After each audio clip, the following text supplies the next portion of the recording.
Hey everyone, and welcome to another episode of Chalk Talk. We are excited to say that today's episode is actually our 100th episode, so it's amazing to know we have come that far. For our 100th episode, we will be talking with Coach Brez for our EDU style podcast, and we're going to just talk a little bit about free weights versus machines. So we'll go ahead and get this started. This is Chalk Talk, presented by Platform. Let's go.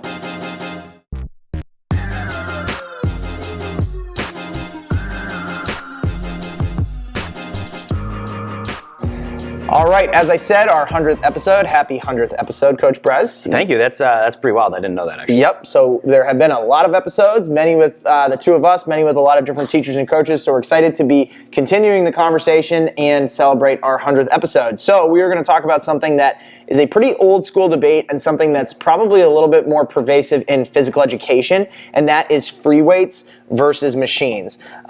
It has a lot to do with actually just like the evolution of gyms and fitness centers and different things like that, but also then with what we associate certain people's willingness or ability to do. So it's not black and white. There's definitely a lot of gray area. Let's first probably start off to define what we're sort of talking about in those two buckets of free weights versus machines. I think most people will sort of know, but for the sake of the conversation, we'll kind of get out there and define the two buckets before we jump in. Yeah, that's fair, because it is like a crazy old debate and it's raged for decades, but I'm sure most people understand, at least visually in their head, what they think about in terms of free weights versus machines. But to kind of sum it up as it pertains to the discussion we'll have today, you can think of free weights is anything that allows you to load a movement pattern. So what I mean by that is it's an external object that can add intensity to a movement that requires your body to stabilize that load while doing whatever work you are being prescribed or asked to do. So a dumbbell, a barbell, a medicine ball, something that is basically added onto your body, but your body is not locked into any one movement pattern. Gotcha. And I think that's a good delineation. Sometimes we just think about barbells and dumbbells, but med balls, kettlebells, different things that are loaded. And like you said, I always remember thinking back to it of just things that you actually have to like really control. And they used to, way back, and you're probably going to get into this, talk about like, it's not just that targeted muscle, it's all the little different muscles stabilizing things and doing things along the way, which is kind of a perfect lead into what machines are. Probably a little bit more targeted. We can picture some of the machines that are in fitness centers, in gymnasiums, in places that people go well past middle school or high school into their regular routines of maybe things that are actually a little bit more. A lot of times I think of it as targeted, but I'll let you kind of jump in and what that definition is as well. No, yeah, you're spot on. I mean, when we're talking machines, we're talking about any apparatus that locks you into a fixed range of motion in which you are isolating a muscle or maybe a handful of muscles, and you're focusing on exerting force with just those muscles, while the machine keeps basically the rest of your body locked in place and does basically the stabilization for you. Yep. So you can think of a direct juxtaposition of that air squat that becomes a goblet squat because you can use a free weight. You can load it up, like you said, goblet or dumbbell, barbell, weight vest, whatever. If you want to work the quads per se, you might hit a machine, which would be like your leg extension, leg curl, in which the body is fixed and you are just moving about the knee joint, and the force is only being exerted by either the quad or the hamstring. Yep, absolutely. And other examples that I think a lot of people could think about are like a lat pull down or a cable row or things like that. We all had probably different machines that we're used to seeing or anything else. Good definitions going into the larger conversation, because there are people that would probably say, free weights are for these types of people and machines are for these types of people. So I think it's probably worth sort of getting into some of the pros and cons of both. And then we can sort of talk about, probably towards the end of the conversation, the practicality of, for a lot of us, high school weight rooms or gymnasiums or fitness centers. So let's start with free weights. We already talked about kind of what we have to do with a free weight. Are there pros to that and pros to kind of having to move with a free weight and control and stabilize and all those different types of things. And you already talked a little bit about the progression that we can follow through certain things. Talk us about some of the pros to using free weights in our training. Sure. I think arguably the biggest pro when it comes to the use of free weights is that it is built upon the foundation of movement patterning. So instead of being locked into a machine and isolating a muscle, you are both learning and developing an entire movement pattern, say the squat, say the hip hinge, or whatever the case may be. And that's obviously more relevant to a lot of life or performance on a field of competition. So, we obviously have spent a lot of time talking about the importance of the foundational human movements. So obviously that's a big check in the box of, why free weights are a great tool, because you can just take human movement, add intensity to it, and develop from there. Mm-hmm. And as you said, I think important to note is that, we think of squat as a lower body, or more specifically like a leg exercise, and even more specifically kind of quad dominant. And if you want to compare a quad dominant air squat or loaded squat with free weights with a quad exercise on a quad machine like the leg extension, yes, you might be able to target the quads on the leg extension machine, but during a body weight or any level of free weight squat, you're also asking your entire body to do a lot more work to stabilize the weight, because you're not in a fixed range of motion. You're not in a fixed pattern. Your body has to work head to toe in order to control the weight so that you can use maybe your quads, a little bit of your hamstrings, your glutes to drive the movement up and down. So, yeah, and I think that's a good example, because the other one I always think about is like a leg press machine, in terms of like you're actually in a seat, like you're sitting and really targeting your legs, which you'll get into the pros and cons of that. But to your point, if you have a barbell or even a weight holding like a goblet squat, you're doing, a lot of other things using your core. Just pure core, midline stabilization. And it's not like that's inherently better to midline stabilization is required to do something to work your legs. But if you're going to work your legs, bang for buck would tell you it's easier to also do other things at the same time. You only have so much time to do a workout. Do you want to isolate, or do you want to work a greater system? Sure. So that's definitely positive. I think because of that, right, if you think about the difference in total work done, right, just literal work in the physics sense, you're going to have more work done by the body doing a set of, front squats versus the leg press machine.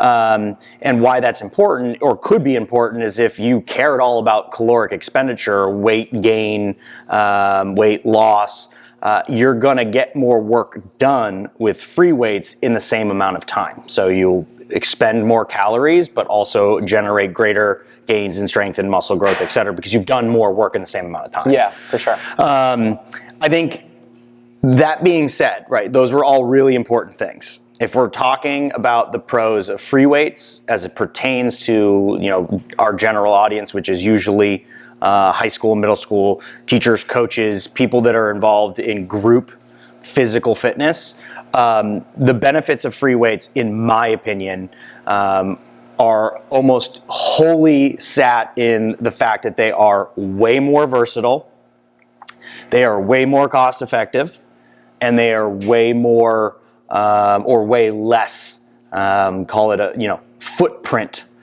taking within your gym. Mm-hmm. So you can buy a ton of dumbbells and do every movement pattern you could possibly want. If you buy one leg press, leg curl, leg extension, yes, you can do a great hamstring targeted exercise, but that's the only thing you can do with that piece of equipment. Yeah. And now it sits in your gym. So versatility, creativity, and then also, they take up a far less space and can be moved. So yeah, I think that's a good efficiency with groups. Yeah, I think that's a good point. And we talked a lot about the evolution of things. Like there was a time where machines were super prevalent and people were using them probably more than they are now. And there are a lot of gyms that have almost come full circle and have been kind of pulling them out, saying, well, now we have more room, and with a single set of dumbbells or kettlebells or med balls, we can get a lot more done. Yep. We can be efficient. We can get that like bang for your buck in terms of also, we don't really have to service those. We don't have to make sure all the cables are lubed up and things like that. And I don't want to put the cart before the horse, but I think that's all totally fair. What would you say, just from a perspective though of some of the reasons why there would be cons to them? From a physical education perspective, or just a student perspective, like is there anything that would say, all right, well, there are some things to consider that free weights aren't always like the sells buy. Well, yeah, it's there are cons to everything, right? And I think it's important to note that like machines didn't just come up out of nowhere for no reason. They were in response to very real considerations that people thought of as maybe the cons or a more, I think, appropriately for this particular conversation, like the barriers to entry for free weights. In a free weight environment, you have to first learn a competent movement pattern before you can add weight, right? So you actually have to go learn things like air squats and push-ups before you can load them with some sort of intensity. Machines are very attractive for beginners because you can just jump right in and start loading up a movement pattern because you are fixed. It can't do anything but the movement pattern that it's asking you to do.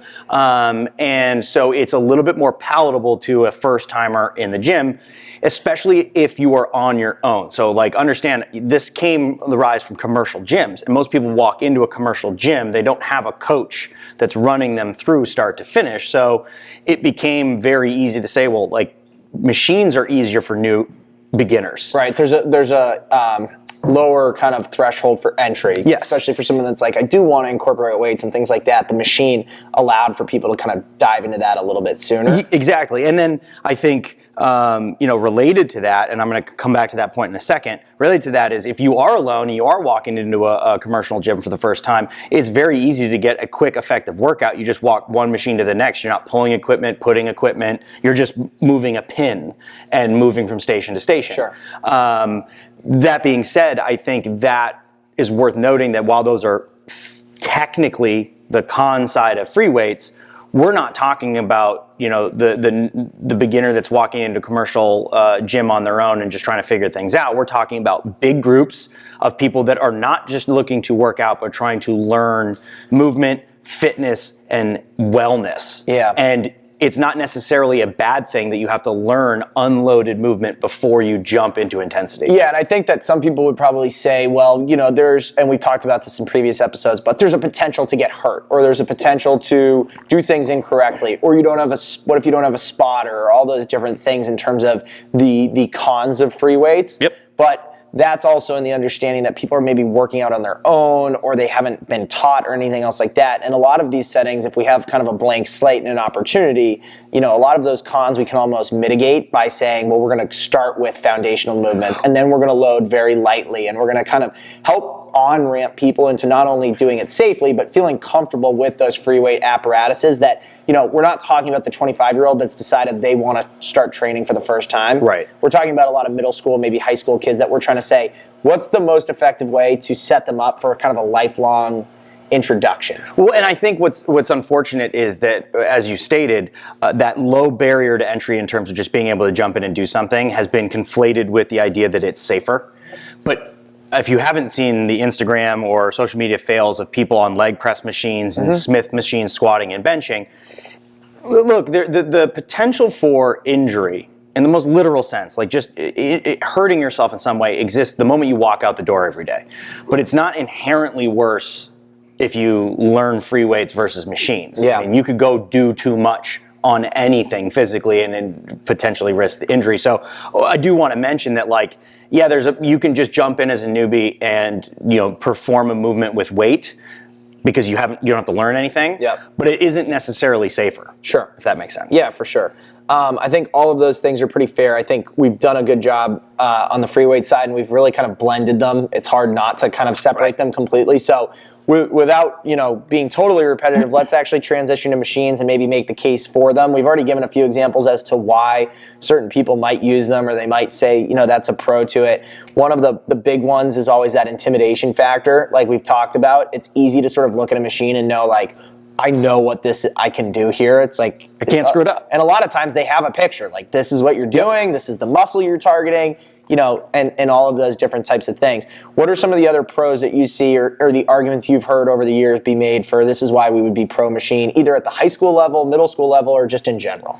Yeah, well, there are very real pros to machines, and it doesn't have to be like a mutually exclusive argument. You don't have to be pro machine, but you can be pro things to do with machines. Yep. And there are a couple of reasons that machines can be superior in certain situations. The first is they are highly, highly effective at isolating a very specific muscle or set of muscles or joint, right?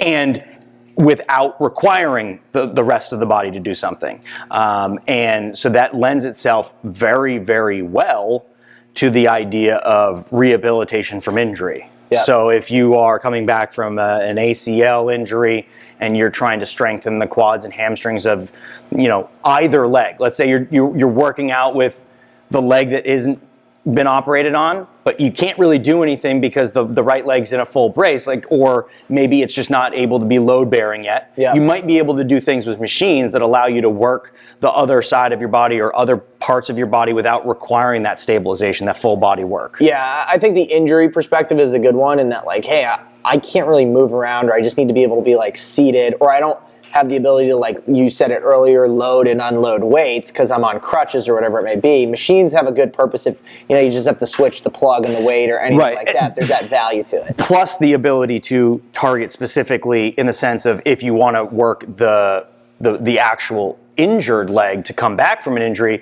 you can say, I know I need specific work on my quads and hamstrings on that leg, and I need to target them directly. Yep. And so you can sit down and do that, and not worry about like a greater, you know, movement pattern where you're going to maybe compensate because you can't tell that you're shifting in one side or the other. You are just saying like, no, my right quads, my right hamstrings need work. Yeah, and I think that leads into probably the next one you were going to get to a little bit, is that a lot of times the machines actually do guide that movement pattern that we're looking for, especially, again, back to injury. Sometimes, you know, we talk about it all the time. Like, you know, I've had a broken foot.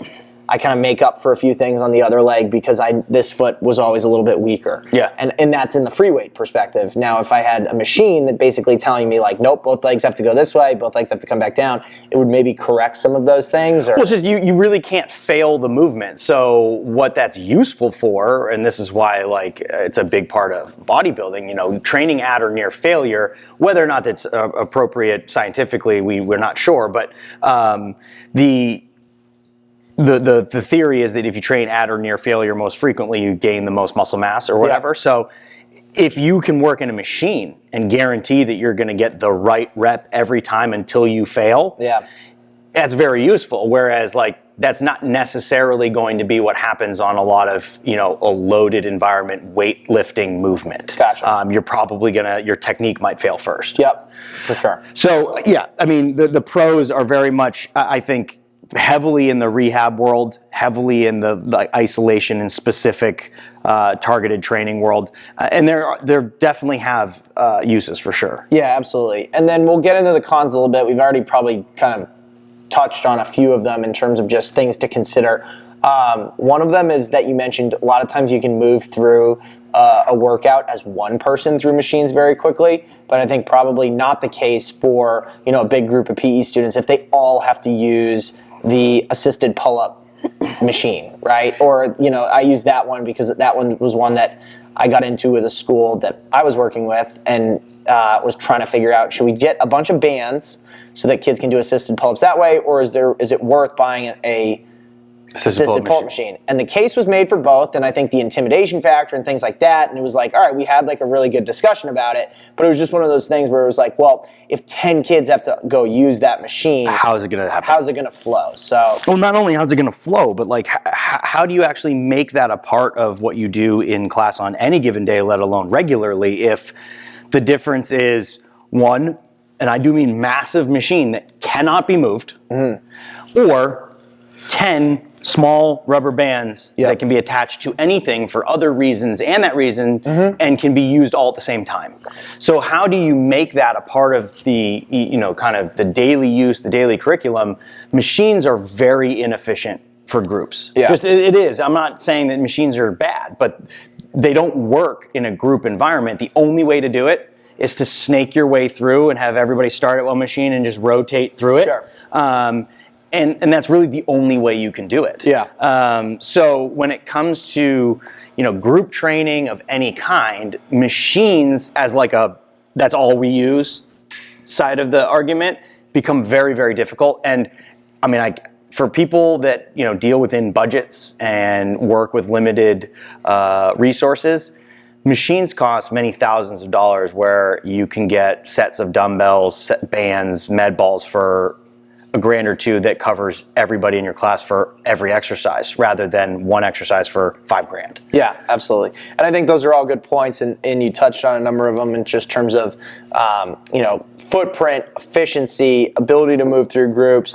I think also just understanding like some of the limitations that you get of knowing like, outside of some of those obvious kind of ones we just talked about, like even the size of the human being can affect things all along the line. So we always try to give a fair shake in terms of these discussions, and I know what your answer is going to be is that it's never one or the other, but like what is sort of like the way to you go about thinking about it? If I brought you into a place, hey, what's the best way to kind of make this footprint in terms of machines, not machines?